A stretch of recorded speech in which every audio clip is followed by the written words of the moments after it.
nombre es Valentina Serrati, yo soy artista medial,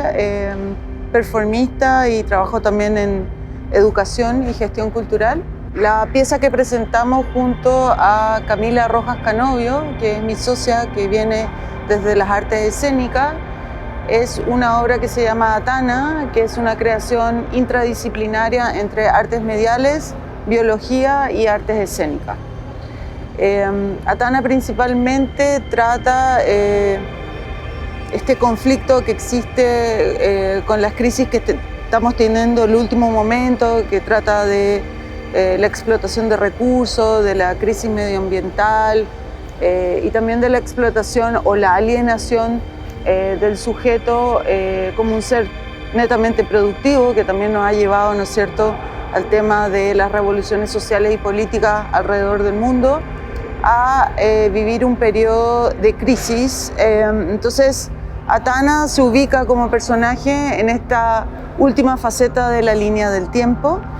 y ella se enfrenta entonces con la necesidad de supervivencia de la raza humana. Podríamos decir que a nivel de ficción especulativa,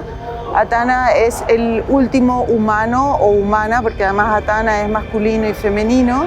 y se encuentra al final de esta línea de tiempo y se da cuenta que la única manera de que la especie humana sobreviva a estos conflictos es enfrentando a la misma muerte de la especie. Entonces, lo que se plantea es que Atana debe morir para convertirse en otra cosa y fusionarse con los otros reinos,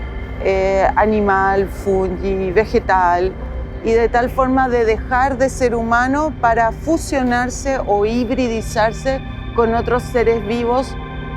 cuyo fin es su supervivencia. Entonces, lo bonito que tiene esto es que Atana significa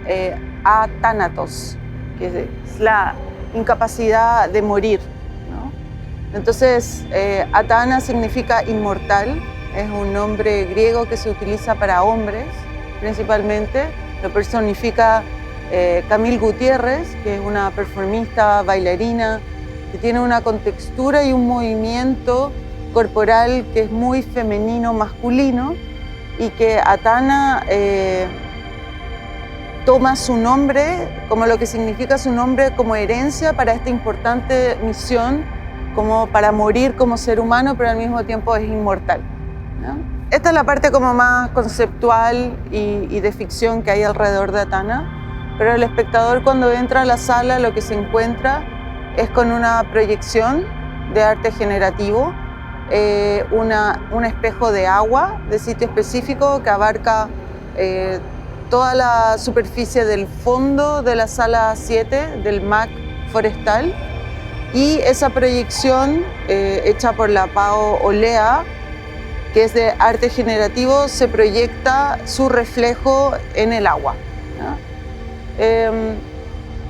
Atana entonces por definición es una pieza de convergencia de lenguaje, de arte generativo, performance, videoinstalación y diseño sonoro. El diseño sonoro lo hace Miguel Conejeros. Entonces, en esta convergencia de lenguajes artísticos nosotros trabajamos con el grupo basado en una metodología PAR, que es Practice as Research, donde la práctica y la teoría se dan de forma simultánea y ambas se contaminan de tal forma que el hacer es una forma de saber y viceversa. Entonces, ha sido un proceso largo de investigación. Nosotros inicialmente nos adjudicamos un fondo pequeño de la Dirección de Cultura de la Universidad Católica y de ahí desarrollamos una primera residencia en un lugar que se llama Un Espacio, y ahí empezamos a ver estas relaciones que podía existir entre la imagen proyectada y su reflejo. En ese sentido, el reflejo o trabajar con el agua, con esta superficie de agua, significa justamente el umbral que Atana tiene que atravesar, que es la muerte. O sea, la muerte se presenta como un abismo y ese abismo está representado por este espejo de agua negra infinito, ¿no? Entonces, cuando empezamos a hablar del tema de la muerte, crucialmente, entró justamente de nuevo el cuestionamiento sobre la historia de la evolución humana, cómo nos han contado cómo evolucionamos como especie. Nosotros suponemos ser el eslabón más alto dentro de la evolución de especies. Y sin embargo, a través de Lynn Margulis, que es una bióloga que cuestiona mucho este árbol de crecimiento de Darwin, Lynn lo coloca en una posición como si cortáramos ese árbol por la mitad y lo viéramos desde arriba y diéramos cuenta de este árbol filogenético de especies donde nosotros los humanos estamos en la parte de Animalia, que es una porción muy pequeña de todo el resto de las especies. Entonces, también apoyado por teorías posthumanistas como Rossi Braidotti, Haraway y ciberfeminismo, la idea es poner al espectador en una posición crítica acerca de cómo nos comportamos como especie humana y plantear esta ficción especulativa de la posible muerte de nuestra especie como un modo de sobrevivir como organismos vivos. Estoy investigando mucho acerca de cuál fue el origen mismo de la vida, cómo se identifica la presencia de ADN o ARN y cuál sería el momento preciso del inicio de lo que denominamos la vida en organismos. Entonces, esa célula o burbuja que se ve en la proyección representa ese primer impulso del nacimiento de lo que consideramos un organismo vivo, ¿ya? Lo interesante de todo esto es que además la biología nos muestra que este primer gen, que se llama LUCA, es un gen que compartimos entre todas las especies que estamos vivas. Entonces, en cierta manera, esta comprobación científica que todos compartimos el primer gen original tiene que ver también con la teoría posthumanista, donde Haraway como Braidotti nos coloca a los humanos en una línea más horizontal con el resto de las especies y coloca también a la tecnología como una especie. Entonces, la idea es dar cuenta de la posición que tenemos, postular un momento de crisis como especie, y Atana avanza entonces hacia la primera célula de arte generativo que está proyectado. Una vez que ella ingresa, porque la célula se está recién formando, empieza a hibridizarse y a mutar con esa célula hasta finalmente caer al agua, y el agua representa la muerte de Atana. Pero Atana es inmortal, entonces si no muere, ¿en qué se transforma?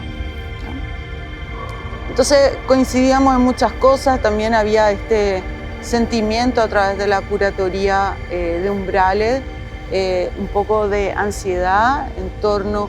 a especular qué es lo que nos viene a futuro al estar atravesando el umbral. Y justamente Atana es eso, ¿no? Atana, incluso físicamente, construimos como una pequeña tarima que estaba justo a la superficie del agua, entonces ella estaba como arriba del agua. Y ella, toda la performance que realiza, lo realiza en una superficie muy pequeña, contra la pared, con la proyección al borde del abismo. Y entonces yo creo que también eso es, esa idea curatorial de la Bienal de colocarnos, ¿no es cierto?, al borde del abismo de algo que no sabemos y que nos provoca esa ansiedad, facilita también esta concepción de pensamiento crítico, no para que los artistas demos una solución en torno a eso, pero para que coloquemos al espectador que está viendo la obra